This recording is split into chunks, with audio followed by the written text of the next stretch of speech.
Obra No Rumo do Mundo de Regeneração, de Divaldo Franco, pelo espírito Manuel Filomeno de Miranda. Capítulo 10. O amor não cessa.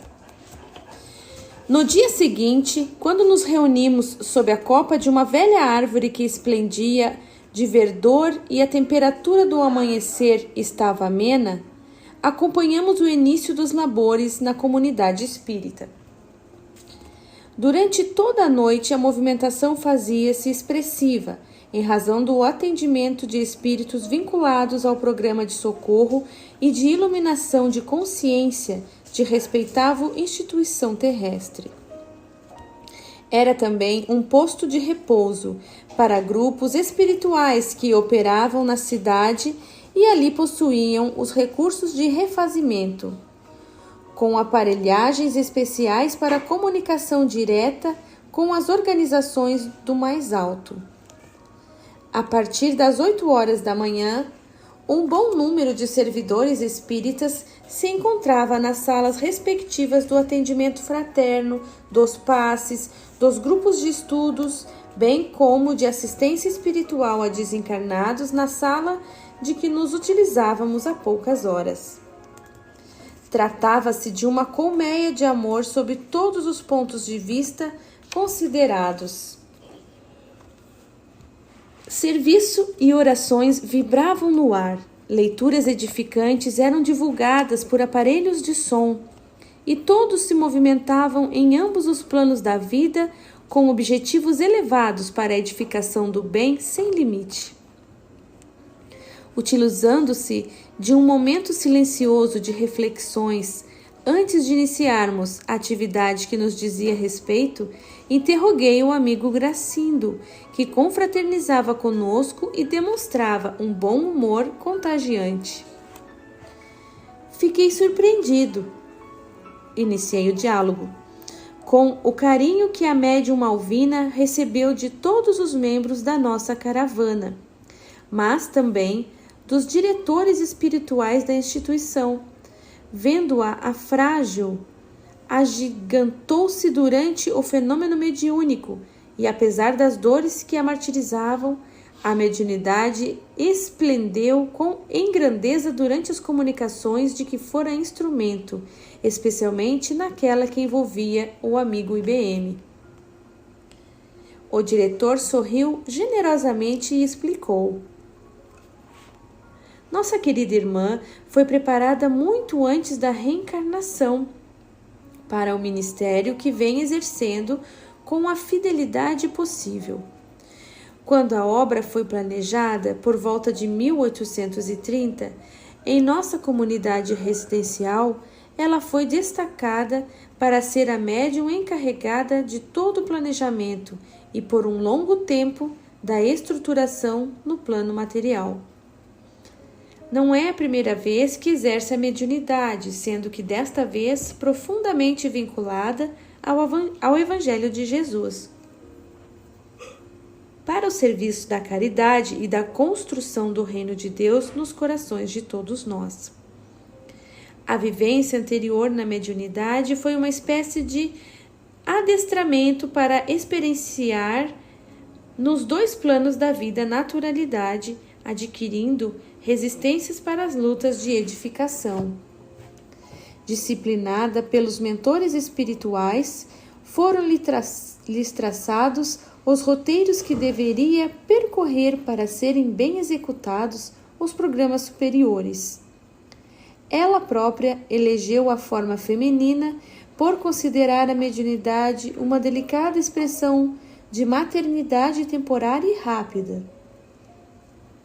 Quando ocorrem os fenômenos de incorporação ou de psicografias, acolhendo os desencarnados com ternura e mantendo uma alta sensibilidade em razão dos hormônios que tipificam a organização somática da mulher.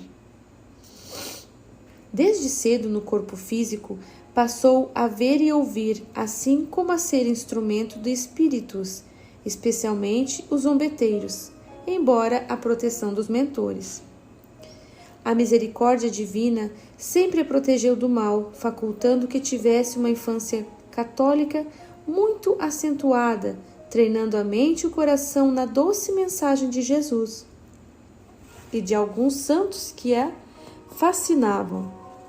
Depois de muitos incidentes e quase obsessão, aprendeu a dedicar-se à mediunidade, sendo dócil às orientações dos espíritos.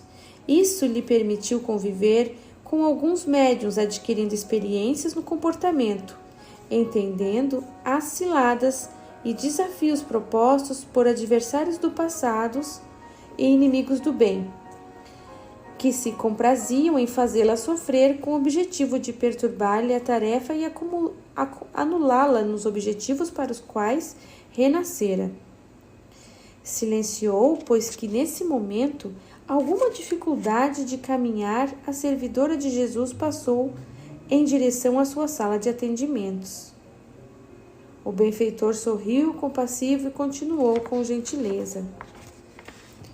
A faculdade mediúnica é um tesouro que os ladrões espirituais desejam roubar, de modo que fique ao abandono e se torne instrumento de desequilíbrio humano e social. Por outro lado, nunca lhe faltaram amigos de ambas as esferas, auxiliando-a a defender-se e a perseverar com ânimo e alegria de servir. Quando os médiuns sinceros compreenderem o significado da mediunidade como ponte entre os dois lados da existência, muito mais fácil ser-lhes o trânsito, porque a sua movimentação estará sempre assegurada pelos valores da sua vida moral e dos seus exemplos de abnegação e de caridade.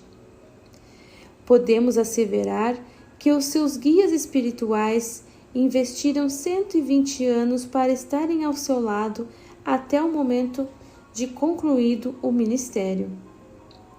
Muitos companheiros no mundo espírita ainda não compreenderam qual é a função da mediunidade e o calvário que está reservado aos seus servidores, em razão do seu passado moral e depois pela elevada razão de servirem de pontes aos benfeitores da humanidade no seu programa de amor e paz entre os seres humanos. No começo dos fenômenos organizados, os médiuns eram acusados de enfermos mentais, charlatães e narcisistas, com algumas razões, entre outras, o desconhecimento da doutrina espírita, que possui as recomendações saudáveis para o exercício correto. Mais tarde, em face do respeito com que viveram muitos servidores da mediunidade com Jesus, foram e continuam sendo combatidos pelos companheiros, inspirados pelos inimigos da causa do Senhor e por sentimentos inferiores, outros, comuns a todos nós. Mas aquele que perseverar até o fim, como ensinou o Mestre, terá conseguido o êxito. Nestes dias, a necessidade da vivência mediúnica à luz sublime do Espiritismo é urgente, mas as distrações e licenças morais têm sido portas abertas na direção do abismo e da indisciplina e do fracasso. Confiamos, porém, em Jesus e naqueles que o amam com a dedicação e compreendem o compromisso firmado de dedicando-se-lhe um caráter de doação sincera. Havendo-se calado, eu tive ensejo de perguntar-lhe: vejo-a enferma e cansada, não seria justo que se poupasse um pouco? Sim, respondeu afável, porém o mérito se adquire através do esforço que se envia para cumprir com os deveres, mesmo que com os joelhos desconjuntados, como afirmou o apóstolo das gentes. Olha com mais cuidado, solicitou. Pude perceber que nos movimentos que lhe causavam dores físicas, ela recebia o prana da natureza que lhe era aplicado por generoso amigo espiritual que acompanhava a outros deveres. As lágrimas vieram-me aos olhos. Em nossa esfera, várias vezes escutei referências carinhosas à nobre irmã, Comentários esses de gratidão e afeto de beneficiários do seu amor.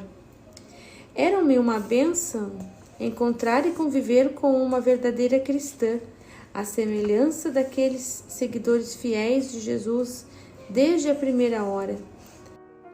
Naquele corpo frágil, que se dobrava ao peso das provações vencidas, estava uma heroína que parecia não se ajustar aos padrões de beleza para a performance dos tipos atuais, que chamam a atenção pela aparência e comovem pela maneira de comportar-se nos padrões da modernidade.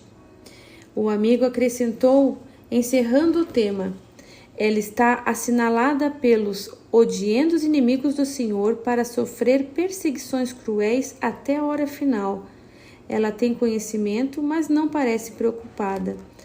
Algo que a embaraça é a fama, essa grande inimiga da humanidade, porquanto, conhecida pela fidelidade mediúnica, é consultada para banalidades, elogiada de maneira desagradável, quando preferiria ser ignorada, porém, fiel ao compromisso assumido na espiritualidade. Chegando ao hospital, tivemos a atenção voltada para a enfermeira de quando chegamos, a qual atendeu uma paciente que estava sendo maltratada e logrou resolver-lhe a problemática, não apenas a auxiliando, como também a encaminhando para o que necessitava. A beneficiária ficara-lhe infinitamente reconhecida e, logo que melhorou a saúde, buscou-a a fim de agradecer-lhe, o que a felicitou e constrangeu ao mesmo tempo, porque nada fizera além do dever que lhe cabia. Vive-se uma hora na qual a sociedade surpreende-se com a gentileza, a bondade, a demonstração de reconhecimento, de tal forma o indivíduo humano tem se brutalizado que aquilo que é normal, digno de ser vivenciado, causa espanto e mesmo surpresa. Acostumou-se tanto aos maus tratos que o dever parece ser uma virtude em desaparecimento. A paciente era um espírito nobre em prova redentora, como muitos outros surpreendidos pela pandemia. Esse inestimável recurso de que a divindade se utiliza a fim de chamar a atenção das criaturas humanas em sua pequenez ante a grandeza da criação, tem sido um instrumento de reequilíbrio para facilitar o entendimento das leis soberanas, trabalhando em benefício da evolução do ser. A transitoriedade do corpo tem que ceder ante a fatalidade imortal, por cujo mecanismo se extingue o ápice da plenitude. O desprezo dos valores ético-morais em benefício da corrupção interior através dos vícios e mecanismo dos duvidosos prazeres engendrou a proliferação dos vírus que geram as enfermidades diante das quais se dobram as mais perversas convicções incapazes de eliminá-los. Nas mentes viciosas e carregadas de culpa encontram-se as energias mantenedoras dos elementos vitais que destroem ou transformam as construções orgânicas. O amor, sem dúvida, é o melhor instrumento para facilitar a autodescoberta, o encontro com si mesmo, ajudar na aventura grandiosa de conquistar o infinito e planificar-se.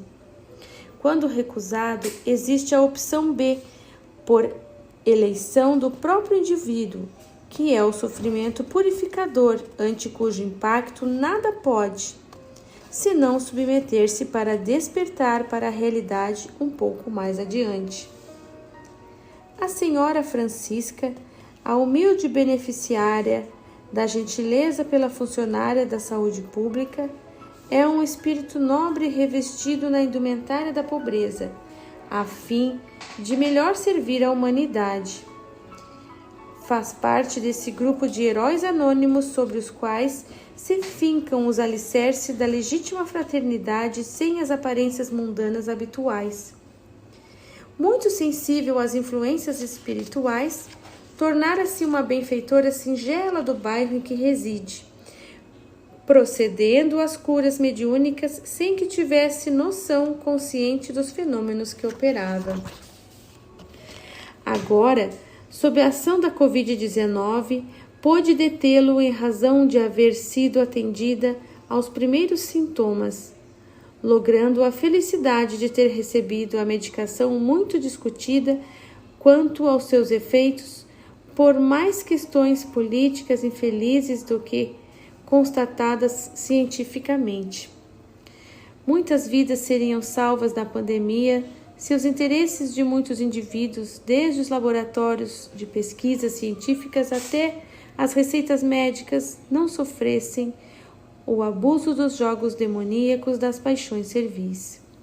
Esta é uma batalha oculta de efeitos danosos para a sociedade, inclusive pelo desinteresse pelas vidas serem salvas ou não, em razão do dinheiro fácil, dos lucros exorbitantes e criminosos. A pandemia da Covid-19, no Brasil e em muitos outros países, tem sido vítima da obstinada campanha da exploração das massas e até mesmo de alguns ditos benfeitores, que são os proprietários dos laboratórios de pesquisas e produção de vacinas e de medicamentos curativos.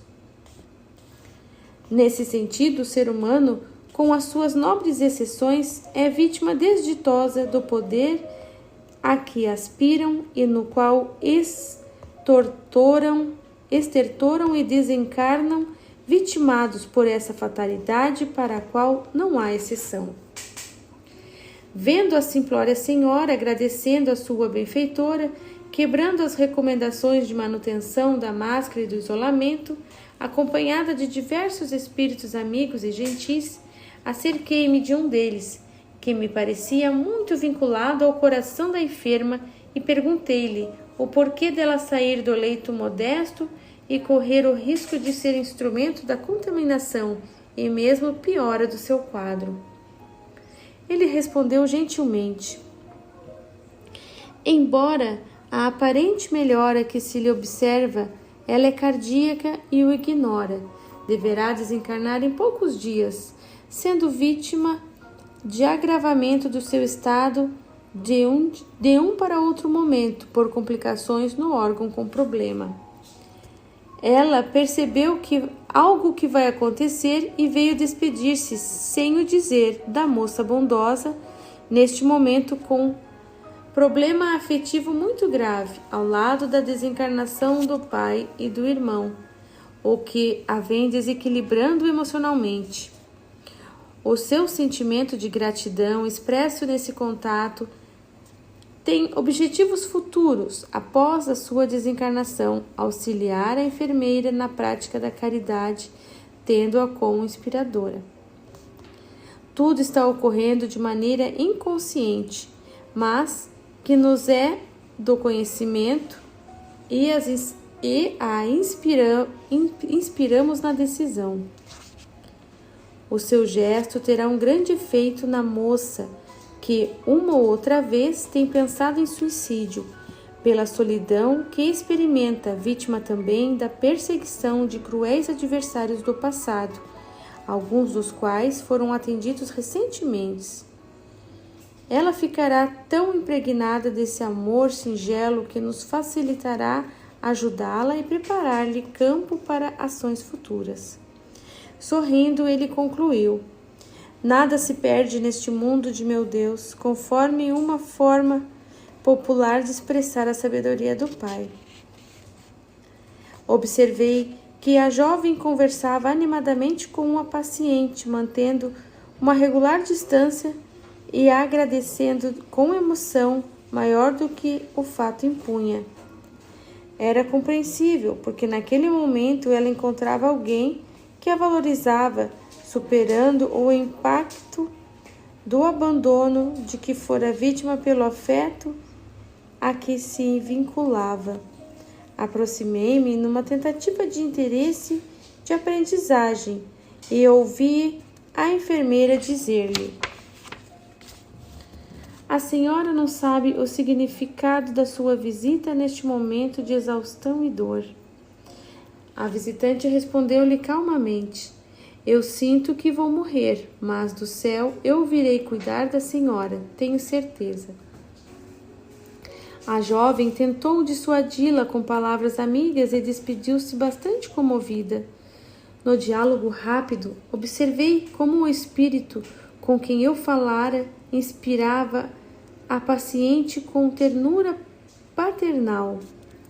Por sua vez, notei que o seu genitor, que houvera desencarnado fazia poucas semanas, encontrava-se enlaçado dos fluidos de perturbação, pedindo socorro à filha, que, não sabendo o que se tratava, experimentava uma significativa angústia.